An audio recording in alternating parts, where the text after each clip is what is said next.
Olá, pessoas, sejam bem-vindas a mais uma aula de Química. Aqui, professor Bode. Olá, tudo bem? A gente vai estudar hoje Química A, mas para a gente poder estudar essa aula, que é a aula 5 da Química A gente vai precisar fazer uma retrospectiva para vocês lembrarem bem aonde estamos, né? Na matéria da Química A, porque ela é sequencial. Então a gente vai precisar lembrar da aula 1, 2, 3 e 4 para entender a aula 5. Bem, recapitulando rapidinho, a gente estava estudando modelos atômicos, tá? A ideia dos gregos antigos, Demócrito, Leucipo, dá uma revisada nisso. O modelo atômico de Dalton, o modelo atômico de Thomson, o modelo atômico de Rutherford e o modelo atômico de Bohr, que era uma adaptação do modelo atômico de Rutherford. A gente parou aonde? A gente parou sabendo que o átomo ele era feito de três tipos de partículas subatômicas, prótons e nêutrons, que estavam dentro do núcleo, que é aquela região preenchida de matéria no centro do átomo, e ao redor dele a gente tinha elétrons orbitando em órbitas, né, se movendo ali em órbitas circulares de energia fixa. Cada uma dessas órbitas, chamadas níveis de energia pelo Niels Bohr, acabava tendo uma energia específica para o átomo, para o elétron se movimentar de uma camada para outra, ele fazia o salto quântico.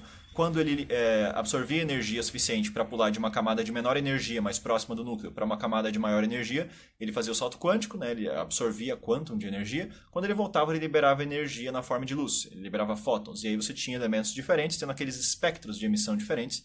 E aí o teste de chama, que a gente tinha até um gifzinho bonito, colorido, nos slides. Tá? Estamos aí. Esse é o pé em que nos encontramos na matéria da Química A.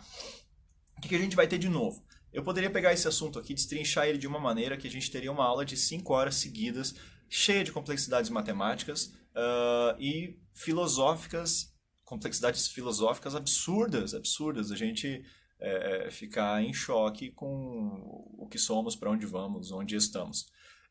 Mecânica quântica, a gente está conversando sobre isso, mecânica quântica, a gente vai conversar um pouco sobre mecânica quântica, mas por sorte o vestibular só cobra da gente os resultados da mecânica quântica, por mais que às vezes eles sejam um pouco embaralhados, né, filosoficamente, na nossa cabeça, que a gente não está tão acostumado a mexer com isso, é um tipo de filosofia diferente para partículas subatômicas de tamanho muito pequeno. A mecânica quântica trata com fenômenos que a gente não consegue explicar muito bem da nossa filosofia de senso comum. Tá? Mas, por sorte, a gente vai ter só que se preocupar com os resultados e não com a contaiada que tem em matemática, com as equações complexíssimas para se chegar nos resultados que a gente tem. Por sorte, a gente só trabalha com os resultados no vestibular. Que bom pra gente. Bem, eu vou tentar ser o mais sucinto possível, passar esses conceitos aqui de uma forma que a gente consiga chegar no nosso objetivo. O nome dessa aula é Orbitais Atômicos. Orbitais atômicos eu vou explicar chegando perto, daqui a pouco, pelas beiradas, para a gente poder entender muito bem o que é o conceito. Tá? E aí, para chegar no conceito de orbital atômico, a gente tem que entender o seguinte. Existe no universo matéria e energia. Isso para a física clássica. Matéria e energia. Energia e matéria têm comportamentos completamente diferentes. A energia não ocupa volume, a energia não tem massa, a matéria não consegue fazer, por exemplo, interferência, difração, entre outros fenômenos ondulatórios que a energia consegue.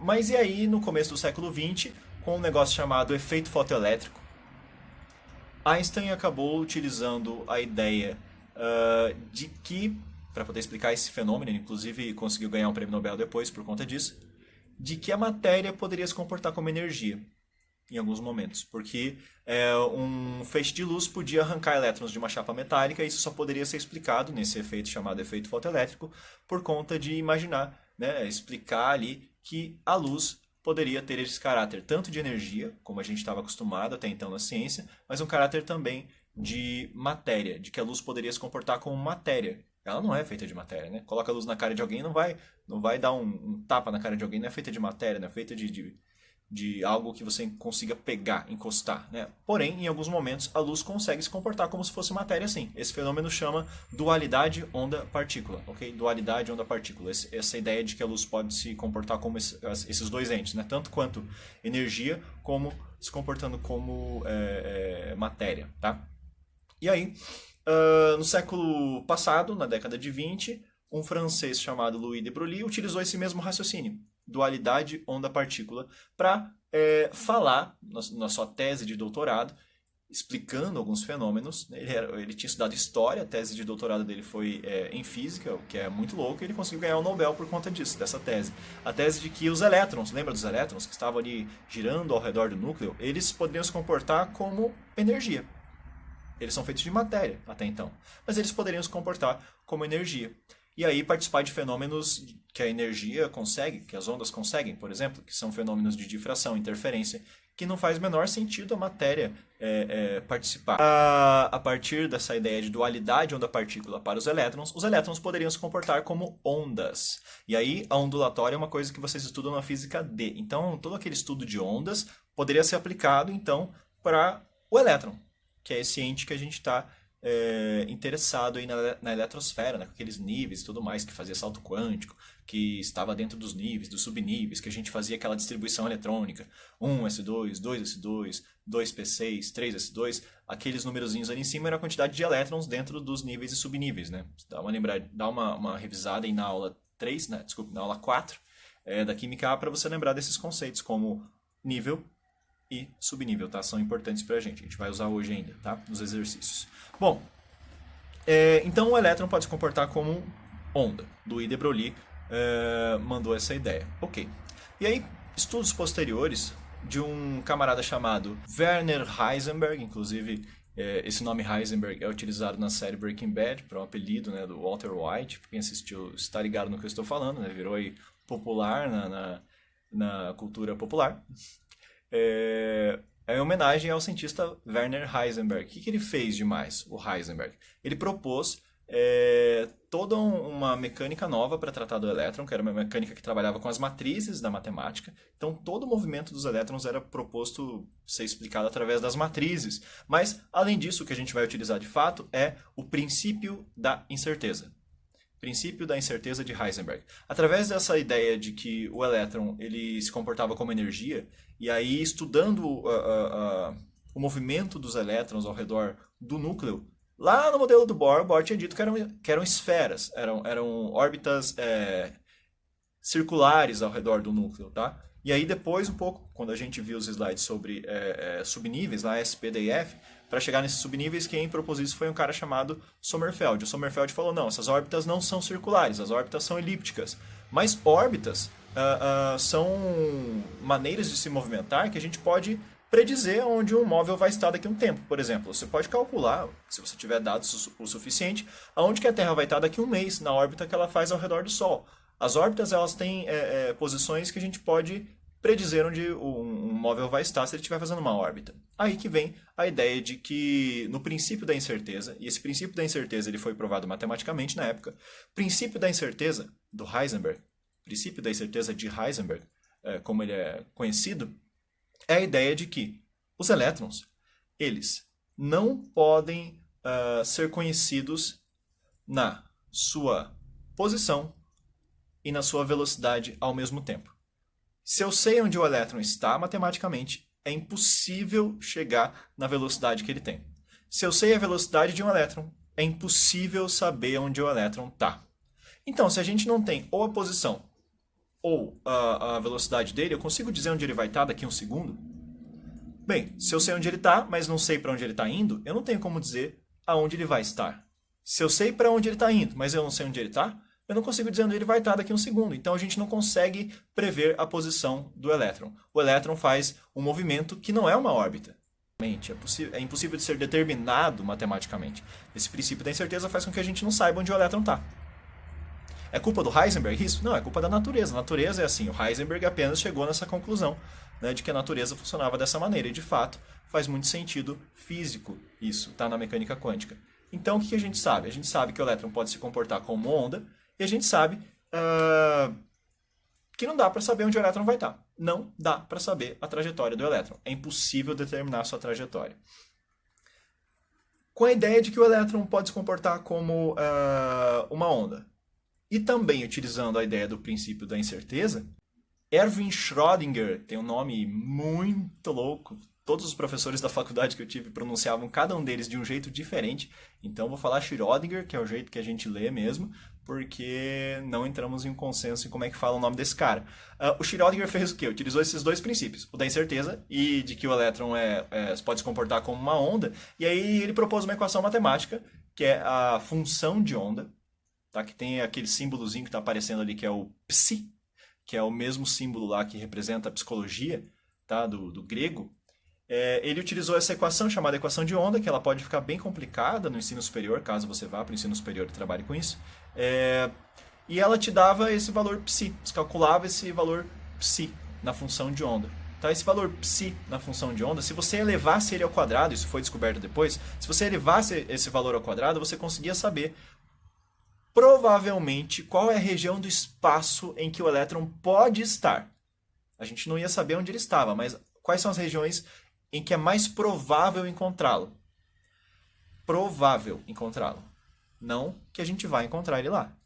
Mas a gente consegue mapear probabilidades de encontro do elétron, uma região do espaço em que há uma maior probabilidade de encontrá-lo, já que a gente não sabe onde ele está, né? E nem onde ele vai estar. A gente consegue, então, através da probabilidade, um número de porcentagem que me diz qual é a porcentagem que eu tenho de probabilidade de encontrar o elétron naquele lugar, naquele instante, tá? Por mais que a gente não saiba onde ele vai estar. A gente tem uma probabilidade de encontrá-lo. E aí essas regiões do espaço de maior probabilidade de encontrar o elétron, para você entender melhor, eu trouxe aqui um ventilador.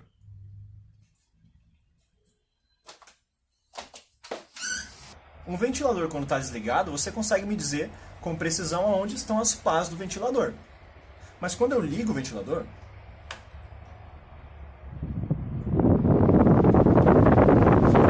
você não consegue me dizer aonde as pás estão. Mas você consegue me dar uma região do espaço onde há a maior probabilidade de eu encontrar essas pás. Por mais que eu não tenha certeza onde elas estão, eu posso dizer que é mais provável encontrar as pás do ventilador dentro dessa grade aqui onde elas normalmente se encontram. É mais fácil encontrar elas aqui dentro do que fora, certo? Por mais que eu não saiba exatamente a posição do espaço em que elas se encontram, eu consigo dizer uma região em que há uma maior probabilidade de encontrar essas pás. Matematicamente isso vale. Tá aqui dentro. A gente tem uma grande probabilidade de encontrar as pás do ventilador dentro da grade dele. Tá? Então, essa mesma lógica vai ser utilizada na função de onda do Schrödinger para formar o que a gente chama de orbitais atômicos. E aí vem o título da aula. Tá? Chegamos agora no título da aula. O que são orbitais atômicos? Lembra que a gente não consegue predizer onde o elétron vai estar. E o elétron se comporta como uma onda? Schrödinger propôs uma equação que nos dá lá o psi e o psi ao quadrado, nos dá a densidade de probabilidade, ou seja, aonde no espaço há uma maior probabilidade da gente encontrar esses elétrons. E essas regiões no espaço de maior probabilidade de encontrar o elétron a gente chama de orbital. O que é um orbital, por definição, então? O orbital é uma região do espaço em que há uma maior probabilidade de se encontrar um elétron. Isso é um orbital, ok? E a gente vai trabalhar bastante com orbital daqui para frente, tá?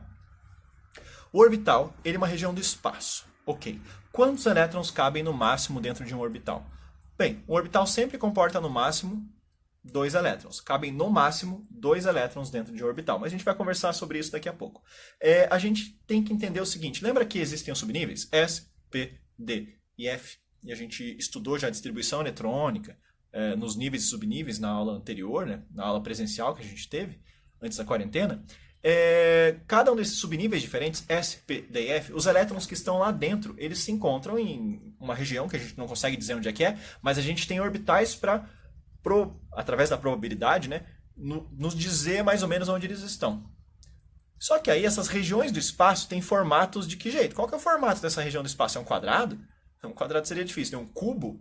É uma esfera? É uma pirâmide? Essas regiões do espaço? O Schrödinger conseguiu, através dessa equação de função de onda, nos dizer quais são as formas dessas regiões do espaço. E as formas são as seguintes. Se o seu elétron estiver dentro do subnível S, ele se comporta de uma forma no seu movimento, em que o seu orbital, essa região do espaço em que ele provavelmente será encontrado, é uma esfera. Então os elétrons dentro do subnível S têm orbitais, regiões do espaço de maior probabilidade de serem encontrados, que são esferas. Então, 1s2, 2s2, ou 3s1, 4s2, 5s2, 6s1. Sempre quando a gente tiver elétrons dentro de um subnível do tipo S, esses elétrons estarão fazendo um movimento em que a região de maior probabilidade de encontrá-los é uma esfera. Então, todos os orbitais S são esféricos. São regiões esféricas do espaço, ok? Agora, dentro do subnível P. Dentro do subnível P, cabem quantos elétrons no máximo, lembra? Cabem 6. Ah, e cada orbital, cada regiãozinha dessa, comporta no máximo quantos elétrons? 2, no máximo. Então me diga aí, quantos orbitais eu preciso para poder montar o meu subnível P, que cabem 6 elétrons? Bom, se eu tenho 6 elétrons no máximo e cada orbital cabe só 2, eu preciso de 3 orbitais. Então, dentro do subnível P, existem 3 orbitais P.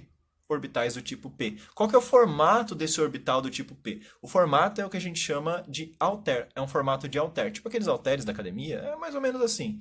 Tá? Ele tem como se fosse aqueles 2 Pzinhos, um de cada lado, com aquela barrinha no meio. O formato dos orbitais do tipo P são formatos em Altair, tá? Formatos de Altair. Então, eles não têm aquele fiozinho no meio, né? Aquela barrinha no meio, eles têm só essas duas regiões separadas no espaço. Então a gente chama isso aí de Altair, a gente ciência, né? Não fui eu que inventei esse nome.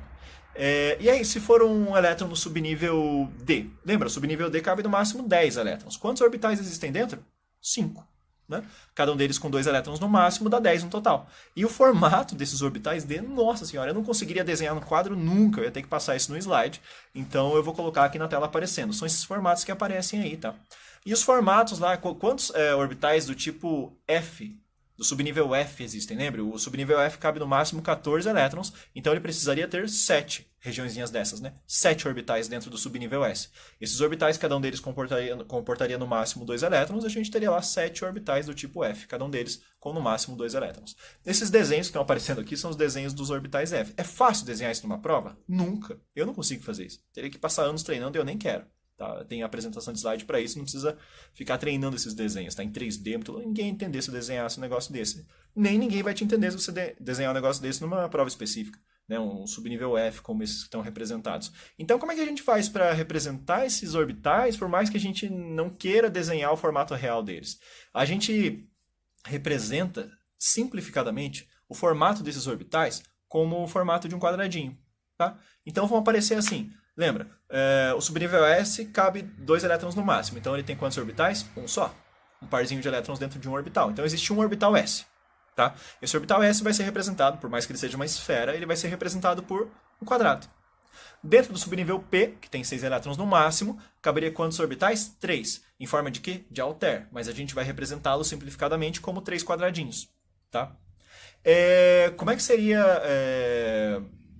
O formato dos orbitais D está aparecendo aqui, são formatos mais difíceis de desenhar, né? Mas a gente vai simplificadamente colocar lá 5 quadradinhos para o subnível D, 5 orbitaizinhos D, 5 regiõezinhas dessa, em que cada uma delas cabe no máximo 2 elétrons, né? Que são os orbitais, 5 orbitais do tipo D. Quantos orbitais do tipo F? 7 orbitais do tipo F, a gente vai desenhar 7 quadradinhos. Então o desenho está completo aqui do meu lado. Um orbital S, 3 orbitais do tipo P, 5 orbitais do tipo D, 7 orbitais do tipo F. Tá? E aí... quantos elétrons cabem dentro de cada um? 2. Por que cabem no máximo 2 elétrons dentro de cada um? Os elétrons, lembre-se, eles têm carga elétrica negativa. Então, 2 elétrons próximos, eles conseguem se aguentar? Não. Eles vão acabar se repelindo, um vai para cada lado. Então, como é que uma região do espaço pequeniníssima como essa, que é uma região do orbital, né? Essa região de maior probabilidade de encontrá-los, por que eles ficariam juntos numa região pequena dessa, que é o orbital? Aí que vem a ideia de que, para explicar isso, a gente imagina que os elétrons estejam fazendo um movimento circular ao redor do próprio eixo de rotação, ali, fazendo um movimento de rotação ao redor de um eixo central. Esse movimento seria assim, que o elétron estaria girando ao redor do seu eixo. Então, esses 2 elétrons, para poder explicar que eles ficam no mesmo espaço, eles girariam cada um deles num sentido diferente. Tá? Um sentido diferente de rotação, e isso acabaria anulando essa repulsão que eles têm um do outro, e eles conseguiriam ficar no mesmo espaço. Magneticamente, através da força de ímãs, magneticamente, eles seriam atraídos e conseguiriam habitar o mesmo espaço. A gente chama esse giro de spin, tá? Que é o do verbo to spin mesmo, de girar do inglês. E aí, quer dizer, então, vamos recapitular. A gente não consegue dizer onde o elétron vai estar, mas tem regiões do espaço onde há maior probabilidade de encontrá-lo. Essas regiões são os orbitais têm formatos diferentes para cada subnível e cabem no máximo 2 elétrons dentro de cada um deles. Lembrando que só cabem 2 no máximo, porque poderia caber um só, né? Cabe 2 no máximo, a gente consegue ter 2 elétrons lá dentro, porque cada um deles faz um giro para um lado diferente. Então existem spins opostos para cada um desses 2 elétrons do par dentro de um orbital, isso faz com que eles fiquem juntinhos lá dentro, tá? Então como é que a gente representa simplificadamente, né? Porque a gente não tem o formato para desenhar lá na hora da prova, como é que a gente desenha simplificadamente esses elétrons dentro dessas caixinhas, tá? Que são desenhos simplificados dos orbitais? A gente vai representá-los como flechinhas. Uma flechinha vai estar escrita para cima e uma flechinha vai estar escrita para baixo. O que essas flechas para cima e para baixo representam? Representa que, como existem giros para sentidos diferentes, ali vai estar um elétron apontando para cima, um elétron apontando para baixo. Tá? Isso vai ser o desenho simplificado dos elétrons para a gente. Ah, quer dizer o quê? Quer dizer que está cada um para um spin diferente. O spin deles são spins opostos, ok? Então, se eu tenho 2 elétrons assim, eles estão com spins paralelos, estão girando os dois no mesmo sentido. Eles cabem dentro do mesmo orbital, 2 spins paralelos? Não cabem, porque eles não iam conseguir fazer essa atração magnética. Então, sempre no mesmo orbital, 2 elétrons no máximo, pode ter nenhum? Pode estar vazio. Pode ter um só? Pode. Pode ter 2? Pode, desde que o segundo que entre com um spin oposto em relação ao primeiro. Tá? Então vamos fazer o seguinte, vamos ver um videozinho agora de como distribuir elétrons dentro de orbitais, e aí a gente vai começar a falar sobre números quânticos depois disso, tá? Bom, eu fiz essa interrupção no vídeo para a gente ver na prática como é que vai funcionar isso na hora de resolver exercícios depois. A gente vai fazer vários exercícios da lista, da aula 5, mas eu queria primeiro, para você ter noção de onde a gente está pisando, te mostrar como é que a gente vai representar os orbitais aqui desses subníveis em especial, que eu coloquei exemplos aleatórios, eu acabei de colocar, não tem nada de especial neles, tá? Na verdade, são só exemplos aleatórios de como a gente vai escrever como os elétrons estão distribuídos nos orbitais dentro de cada subnível desses, tá? Começar pelo subnível aqui 5s. Esse subnível 5s, lembre, esse primeiro número ele diz respeito ao nível eletrônico, né, a camada em que esses elétrons se encontram.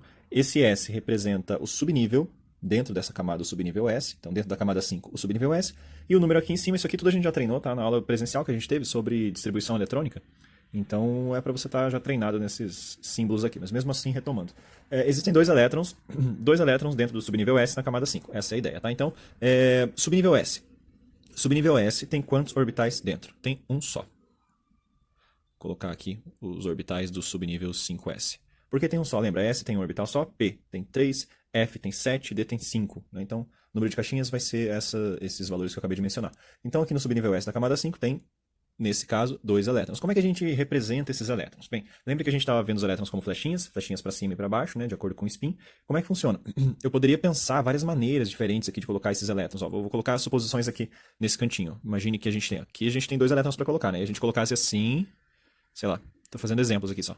1, 2. Os 2 elétrons dessa forma. 2 flechinhas para cima. Ou assim, 2 flechinhas para baixo. Ou assim, uma flechinha para cima, uma flechinha para baixo. Qual dessas 3 opções é a opção correta para a gente ir colocando os elétrons aqui dentro desse orbital? Bem, funciona assim. A gente tem uma regra chamada regra de Hund.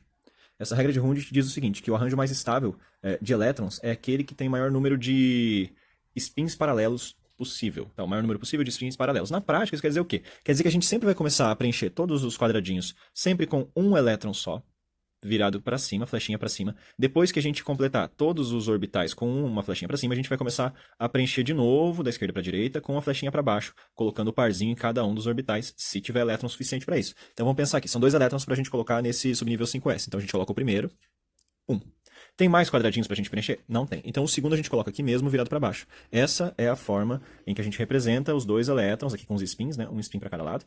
Os elétrons aqui dentro desse orbital 5s. Como é que ficaria aqui? Você fez a distribuição eletrônica de um átomo e apareceu lá para você 3p4. Como proceder? Bem, o subnível P tem quantos orbitais? Tem 3. 1, 2, 3. A gente representa assim, 3 orbitais juntinhos, 3 caixinhas juntinhas. Esses são os orbitais do subnível 3p, tá? Subnível P da camada 3. Quantos elétrons a gente tem para colocar aqui dentro? 4. Então a gente vai utilizar a regra de Hund, a gente vai sempre colocar um orbital em cada, um elétron em cada orbital até o final, depois a gente vai voltar preenchendo, formando os pares. São 4, né? Então, 1, 2, 3, 4. a gente acabou de preencher os 4 elétrons que a gente precisava, colocando sempre um elétron em cada orbital até o final e depois voltando para preencher, se precisar, né? Aqui precisava porque tinha um elétron, né? Tinha 4, então 1, 2, 3, 4, a gente precisou de um par aqui. E assim fica a distribuição de elétrons nos orbitais para esse exemplo. Como é que fica o exemplo de baixo aqui? 5F12. O F é um subnível que tem 7 orbitais. 1, 2, 3, 4, 5, 6, 7. 7 orbitais. Então aqui o subnível 5S. A gente tem quantos elétrons para colocar? 12. Então vai ficar 1, 2, 3, 4, 5, 6, 7. Pela regra de Hund, né? Preenchemos todo mundo primeiro. Depois a gente volta colocando os pares. 8, 9, 10, 11, 12.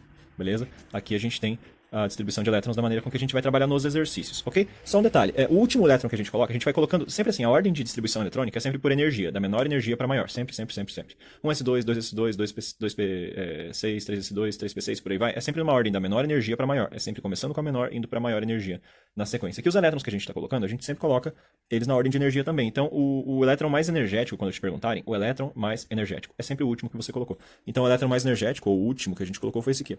Tá? O último que a gente colocou foi esse. Então, às vezes o exercício te pergunta o último elétron distribuído. Você vai sempre ver até onde parou. O último é esse cara aqui. Aí, isso vai ser útil nos exercícios pra gente, tá? Então, beleza. Vamos voltar para a teoria. O que são números quânticos? Para a gente finalizar a matéria dessa aula. Números quânticos, eles funcionam como se fosse a sua localização, por exemplo. Você está dentro de casa aí, imagino, né, quarentena, e aí a sua casa tem um número, lá o número de endereço dela, né? Esse número é um valor que te diz onde você está no mapa. O númerozinho em cada casa tem o seu número, né? O correio vai lá entregar no seu número a encomenda. Mas tem também uma rua em que essa casa se encontra. E essa rua está dentro de uma quadra. Essa quadra está dentro de um bairro. Esse bairro está dentro de uma região da cidade.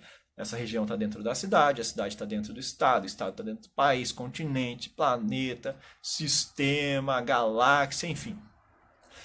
E aí, você pode dizer com precisão onde você se encontra para uma pessoa, dando seu endereço para ela. Ela vai lá e te encontra nesse endereço, se você quiser que ela te encontre nesse endereço, né? Senão você não passa seu endereço para a pessoa.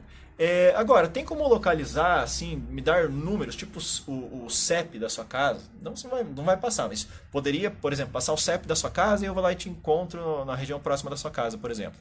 Isso seria possível porque existe um número que te diz onde é o seu endereço. Existem esses números para o endereço do elétron, revisando que o elétron está na eletrosfera. A eletrosfera tem níveis. Os níveis dentro deles, subníveis. Os subníveis dentro deles, SPDF. Dentro desse SPDF, os orbitais.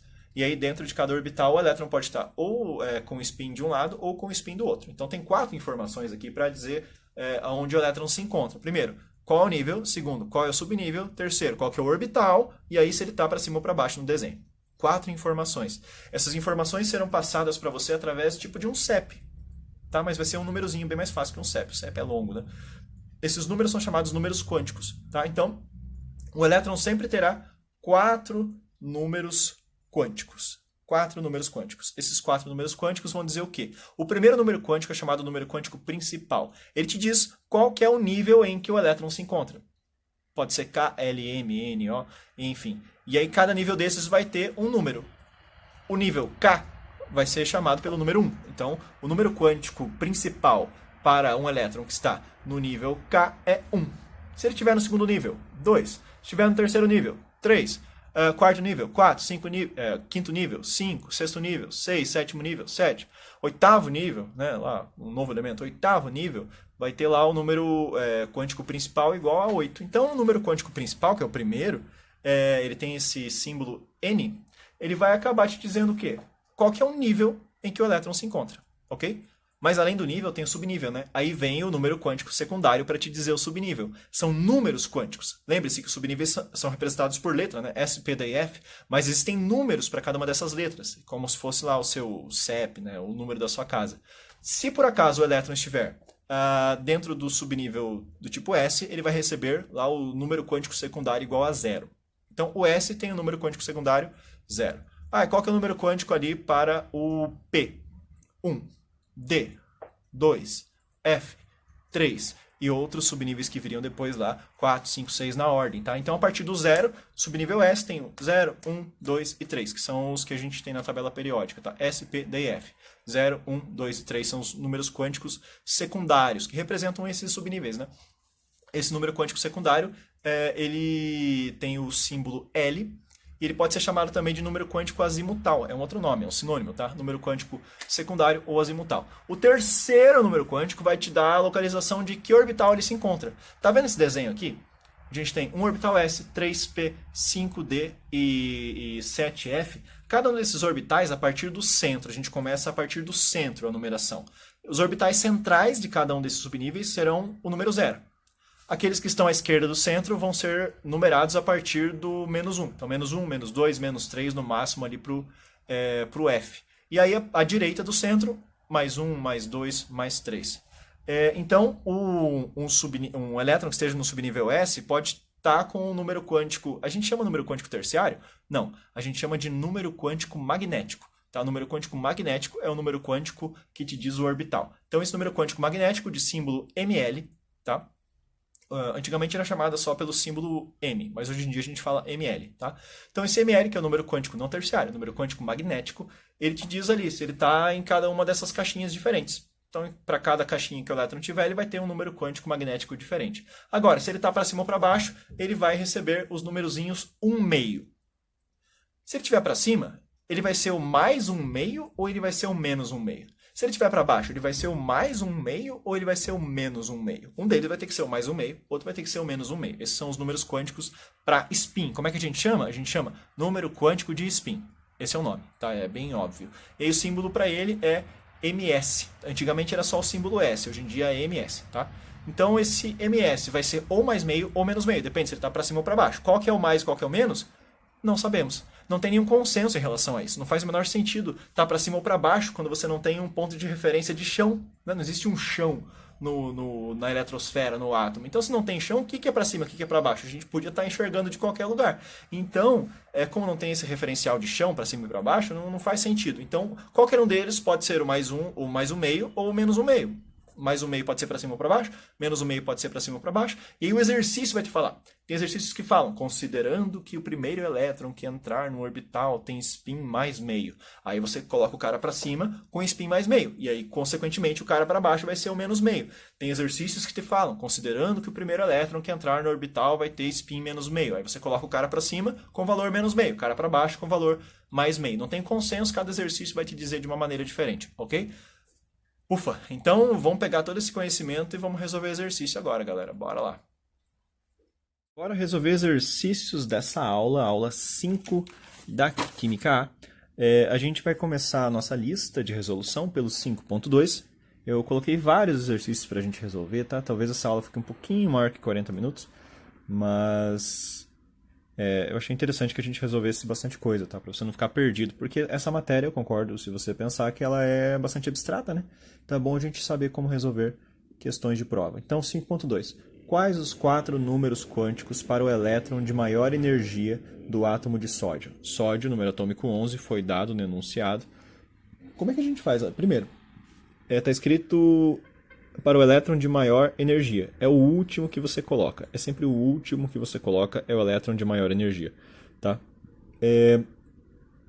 Quais os 4 números quânticos? Né? Então a pergunta ali é o N, ou seja, qual é a camada, o L, ou seja, qual que é o subnível, o Ml, que é o magnético, né? Que é o orbital, e o Ms, que é ou mais meio ou menos meio, dependendo ali do exercício. Como esse exercício não te falou se é mais meio é para cima ou se mais meio é para baixo, aí ele vai ter que aceitar qualquer resposta, de mais meio ou menos meio. A gente vai colocar aqui, a gente já sabe que o Ms, a resposta é mais ou menos meio. Qualquer uma dessas duas está certa, tanto mais meio quanto menos meio, porque ele não te especificou qual deles que é virado para cima. Então, como ele não te disse nada a respeito, qualquer uma dessas duas respostas, mais meio ou menos meio, está certa, tá?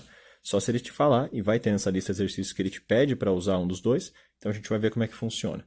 Vamos lá, vamos fazer a distribuição eletrônica então do sódio. 1s2, 2s2, 2p6, 3s1. Te pergunta, aonde está o elétron de maior energia? Está aqui. O último que foi colocado. Vamos analisar esse único elétron que está nesse subnível. Vamos ver, qual que é o número quântico principal dele? É o número da camada. Está aqui, ó, grandão, 3. Vamos analisar agora o subnível dele, S, P, D, O, F. Lembra? S dá 0. P dá 1. D dá 2. F dá 3. Aqui é subnível S, então o L vale 0. ML, vamos colocar. Para o ML a gente sempre tem que colocar os quadradinhos, tá? Para a gente resolver. Colocamos os quadradinhos. O subnível S tem quantos orbitais? Tem um só, então é um quadradinho só. Aqui a gente tem 3S. Começando do centro para as pontas, o centro é sempre 0 para o ML, ML igual a 0. E aí se tiver mais coisa para a esquerda é positivo, se tiver mais coisa para a direita é negativo. Como o 3S só tem um orbital, ele vale 0, o ML dele vale 0. Quando tem 1 vale 0. Se tivesse aqui 3P, por exemplo, teria um aqui e um aqui. Aqui seria menos 1, aqui seria mais 1. Tá? O único elétron que a gente tem para colocar, ele vai aqui. 1. Um elétronzinho. Essa é a distribuição dentro do orbital. Esse um elétron está em qual ML? 0, né? Em qual spin? Sei lá, mais meio ou menos meio. A gente não sabe se virado para cima é mais meio ou menos meio. Então a gente vai achar alguma resposta que tenha 3, 0, 0, mais meio ou menos meio. Tanto faz. Qualquer um dos dois está certo. Vamos ver. A alternativa correta, então, é a resposta letra C, para o exercício 5.2, porque podia ter lá uma outra resposta. 3, 0, 0 e menos meio estaria certo também. Tá? Mas a letra C é a única que tem 3, 0 e 0. É isso que está importando para a gente resolver. Tá? Então, esse é o 5.2. Vamos fazer o 5.3. Quais os 4 números quânticos para o elétron de maior energia no átomo de enxofre? O átomo de enxofre está aqui, ó, S16. Vamos fazer a distribuição eletrônica. 1s2, 2s2, 2p6, 3s2, 3p4. É isso? 3s2, 3p4. Sim, então, onde que está o elétron de maior energia? Vamos até aqui. Ó. A gente chega até aqui o final. Então, esse aqui, o elétron está aqui dentro. Está nesse último subnível. Vamos abrir esse cara, né? 3p. Vamos só pensar aqui nos 4 números quânticos. NL, ML e MS. Primeiro é a camada. Qual é a camada? Terceira, ué. Tá, terceira camada aqui. Qual que é o subnível? P. S é 0, P é 1. Então, 3 e 1 a gente já sabe. Agora, para a gente poder fazer aqui o ML, tem que abrir as caixinhas. Subnível P tem 3 caixinhas. 3 caixinhas. 3P. Quantos elétrons tem? 4. Então, vem 1, 2, 3, 4. Lembra que a gente começa a numerar do meio para as pontas, para a esquerda é negativo, para a direita é positivo. Isso aqui é o ML, tá? O ML é esse númerozinho que está aparecendo aqui, um desses, né? O último elétron que a gente colocou, porque a pergunta era o elétron de maior energia, né? É esse aqui. É o último que a gente colocou. 1, 2, 3, 4. É esse. Esse cara está em qual ML? Em qual caixinha? Essa aqui. Então o ML dele vale menos 1. E qual que é o spin? Sei lá, o exercício não te diz se ele quer para cima positivo ou para baixo negativo, então mais ou menos meio, tanto faz. Qualquer uma dessas duas respostas, 3, 1, menos 1 e menos meio, ou 3, 1, menos 1 e mais meio, estariam certas. Qual é a resposta certa? Então, letra D, 3, 1, menos 1 e menos meio. Beleza? Exercício 5.5. Está escrito: a luz amarela das lâmpadas de vapor de sódio usadas na iluminação pública é emitida pelo decaimento de energia dos elétrons excitados no átomo de sódio. No estado fundamental, aí uma coisa que eu não escrevi, estado fundamental. O que é estado fundamental? Estado fundamental é o átomo sem estado excitado. Existe o estado excitado, em que os elétrons fazem o salto quântico, né? Pulam para camadas mais externas, e tem o estado fundamental, que é o normal, sem salto quântico. Então, quando o exercício falar estado fundamental, é só fazer o exercício normalmente, sem problema nenhum, sem pensar que um desses elétrons aqui, por exemplo, sei lá, se fosse um estado excitado, um desses elétrons estaria pulando para um outro subnível. Como ele não falou nada, a gente supõe que é o estado fundamental, que é o normalzinho, é só fazer tranquilamente, sem se preocupar com nada.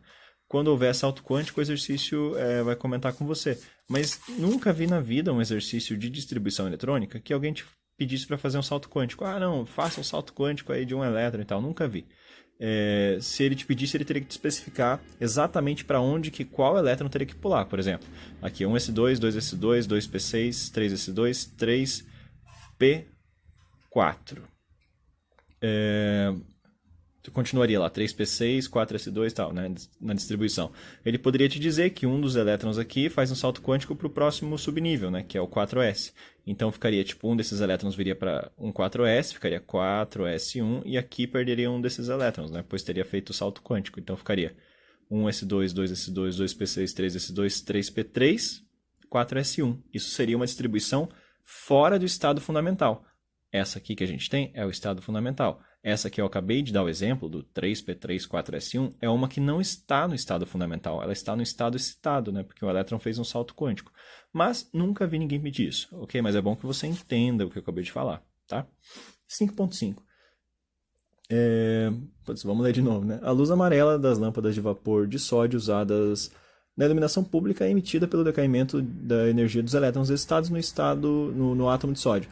No estado fundamental, um certo elétron desse elemento se encontra no segundo nível de energia no orbital p. Os valores de números quânticos que podem caracterizar esse elétron são quais? Segundo nível, orbital p. Bem, segundo nível, orbital p. Vamos analisar, né, como é que funciona aqui os 4 números quânticos para esse caso. Qual que é o primeiro número quântico se o nível é 2? É 2.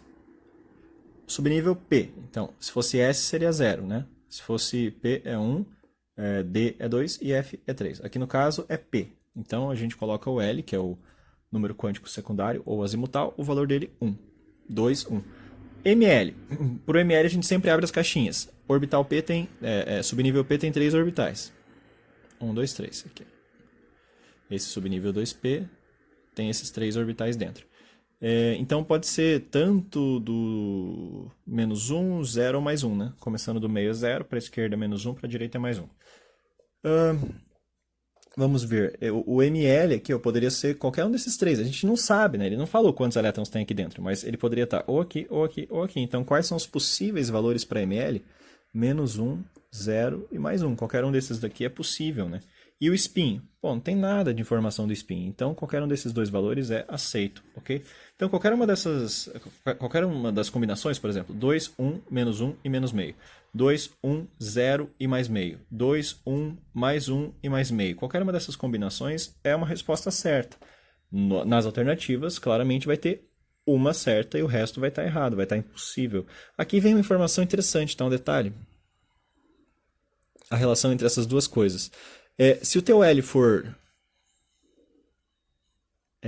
0, aqui é fora do exercício, tá? A gente não resolveu. Vou dar uma pausa no exercício, eu já falo a resposta. Vou só te dar um detalhe. Se o L for 0, é porque você está no subnível S, né? Que tem uma caixinha só. Essa caixinha tem ML 0. Né? Só tem uma caixinha. A central é 0. Se o teu L for igual a 1, como é o caso, aí é orbital P, quer dizer, subnível P, os orbitais são esses 3 aqui. Vai desde o menos 1, 0, mais 1. Então os valores de ML podem ser qualquer um desses. Né? Vai desde o menos 1 até o mais 1. Se o teu L é igual a 2, é porque você tem um subnível D. E o subnível D tem 5 caixinhas. 1, 2, 3, 4, 5.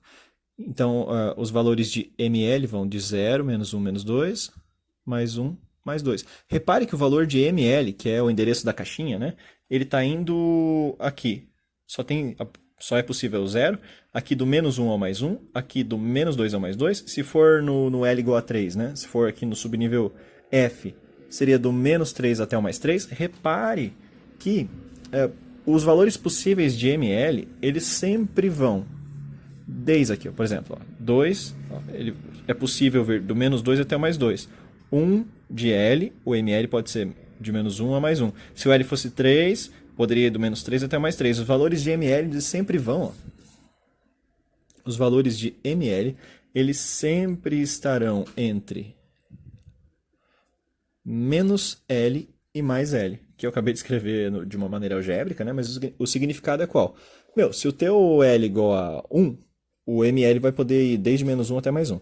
Se o teu L igual a 2, ele vai poder ir desde menos 2 a mais 2. Se o teu L igual a 3, ele vai poder ir desde menos 3 a mais 3. Se o teu L for igual a 4, o ML vai poder ir desde menos 4 a mais 4. Tá? O número aqui coincide, ok? Só um detalhe para você ficar ligado. Então aqui, como o L foi 1, né? Pois é um subnível P, a gente já saberia, nem precisaria pensar aqui muito, né? Que vai do -1 até o +1, os valores possíveis para as caixinhas aqui, para os orbitais dentro desse subnível P. Então vamos procurar uma resposta, né, que se adeque a esses valores aqui. 2, 1, qualquer uma dessas coisas e qualquer uma dessas coisas. Resposta letra C. Resposta letra C, que está escrito n igual a 2, L igual a 1, M igual a -1 e mais meio de spin. Tá? Por que a letra A está errada? Porque o M é igual a 2. É impossível o M igual a 2. Não pode, né? M igual a 2 para esse caso não tem como. Por que a letra B está errada? Errou aqui já, né? L igual a 2. Nada a ver. A C está certa, né? E por que a letra D está errada? L igual a 0, né? O L igual a 1, não é igual a 0 não. Então a letra C mesmo a resposta, ok? Eu quero fazer o exercício 5.6. Vamos para o 5.6.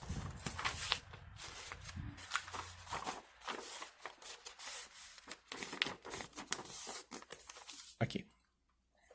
5.6 dados os conjuntos de números quânticos a seguir na ordem N, L e M, o único que não está correto, tipo, o único desses... Aqui eu nem escrevi, vamos lá. 200.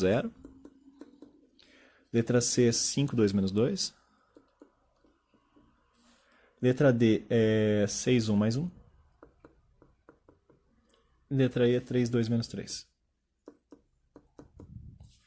Bem, qual desses conjuntos de números quânticos principal, secundário e magnético estão errados? Qual desses que é impossível que exista, tá nessa ordem que está aí? Vamos ver. 4 quer dizer o quê? Nível 4. 1 quer dizer o quê para o secundário? P. O P ele tem quais caixinhas? -1, mais 1 e 1. É possível ter o magnético igual a 0? É possível ter magnético igual a 0. Então, letra A está certa. Letra B. 200. 2 quer dizer o que no principal? Nível 2. 0 quer dizer o que no secundário? Subnível S.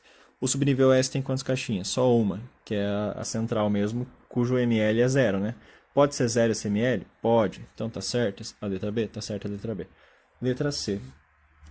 5 para o primário, nível 5. Secundário 2 quer dizer subnível D. O subnível D ele vai lá, tem 5, 1, 2, 3, 4, 5. Tem 5 caixinhas, 5 orbitais, né, possíveis. Então ele vai do -2 até o +2. É possível ter lá 5D com uma caixinha numerada -2, com ml -2? Pode, é possível, né? Lembre-se, se o L for igual a 2, é possível que ele vá desde o -2 até o +2, no valor de ml, então está correto. 6. Para o primário, nível 6, o número quântico secundário aqui, 1, significa subnível P. E aí, mais 1, vamos ver. O subnível P, ele vai de qual a qual caixinha? Ele vai da -1 até a +1, né? Lembrando que o L igual a 1, então vai do -1 até a +1. É possível ter aqui um valor +1 para ml? É possível ter o valor +1 para ml, então não tem problema. Essa aqui, 3, tem que estar errada, né? Nível 3, 2 quer dizer D, no secundário. O D, vamos ver se ele tem o ml igual a 3, negativo.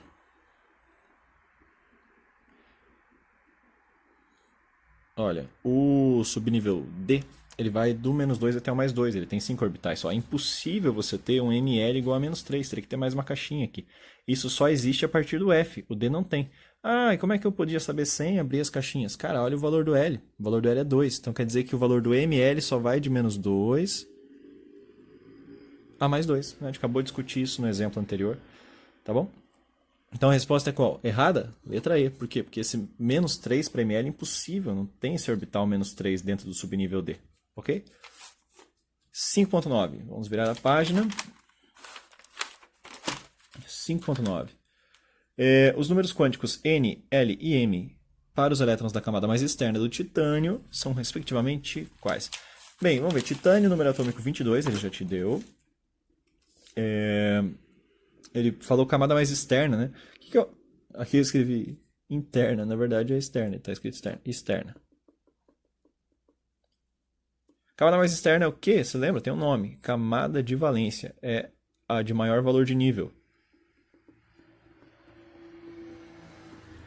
camada de valência, que é o mais externo, é a camada de valência. Vamos fazer a distribuição eletrônica para o titânio. 1s2, 2s2, 2p6, deu 10. 3s2, deu 12 elétrons. 3p6, deu 18 elétrons. 4s2, deu 20 elétrons. 3d2, deu 22 elétrons. Qual que é a camada mais externa aqui? Ó? Essa é a camada 1, essa é a camada 2, essa aqui junto com essa aqui é a camada 3 e aqui a gente tem a camada 4 nesse quadrado. Qual que é mais externa? Qual é o maior valor de camada? Aqui, ó. Se ele falasse do elétron mais energético, de maior energia, a gente seguiria até o final aqui, seria 3D. Se ele falasse como ele disse, né, que do elétron da camada mais externa, então não é o que termina, é aquele que tem o maior valor de nível aqui. Então, a gente vai analisar este, não o último, tá? A gente vai analisar o mais externo, de maior valor de camada, não o que apareceu por último na distribuição, beleza? Então, vamos ver os números quânticos, né? N, L e M. N igual a 4, pois camada 4. S vale quanto para o número quântico secundário? Vale 0. O ML, olha, se o L igual a 0, qual que é o único valor de ML? 0, né? Porque só tem uma caixinha aqui no subnível S, tá? Então, 400, tem alguma resposta? Letra B, beleza?